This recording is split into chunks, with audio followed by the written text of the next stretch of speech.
has been hyperventilating, trying to scare people for months. And New Yorkers are onto it. All the legitimate media organizations have called him out for what he is doing, fear-mongering. All you need to know is that the Democratic states are safer than the Republican states. New York Governor Kathy Hochul taking a parting shot at her opponent, Congressman Lee Zeldin, this ahead of Election Day today. But if you take a look at the crime stats here, according to the NYPD, rapes up nearly 16% on your screen since last year this time. Grand larceny up nearly 20%. Burglaries, 9%. The only one down right now, murders dropping considerably. Robert Holden is a Democrat. He's a New York City councilman who has endorsed Lee Zeldin. Councilman, thanks so much for coming on. I do appreciate that. There's a lot of viewers that are maybe asking that question. A Democrat in voting for Congressman Lee Zeldin for the governor of New York. Why is that?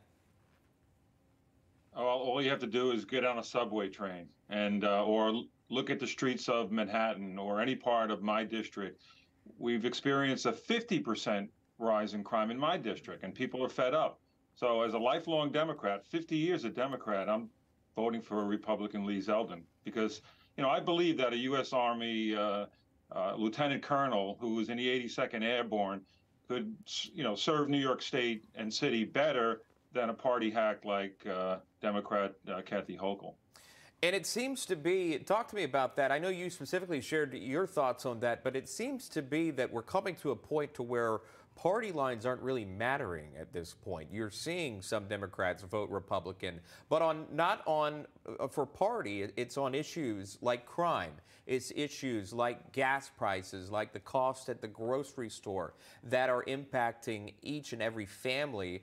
And they're looking at the people in charge and saying there needs to be some sort of change. Are you hearing that in New York? I'm hearing that every day. In fact, my district, I think will go 70%, which is 2-to-1 Democrat in my district, but I think they'll go 70% for the Republican candidate Lee Zeldin.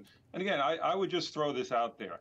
Everyone should vote for the person, not the party. If you stay along party lines, you're making a huge mistake. Look at the person. Do your homework. I don't vote. I never vote for just the party line because I know some of the people they have up, like AOC, bad for the country, bad for the state, bad for the city.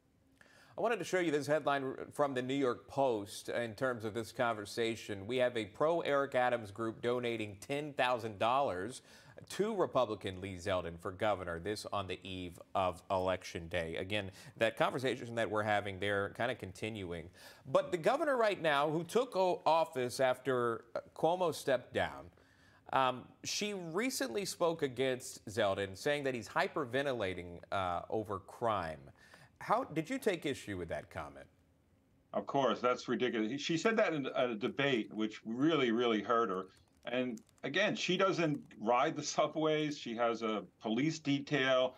She's living in a bubble, and she's a crime denier. Everybody sees but her that the streets of New York City and the state, crime is on the rise.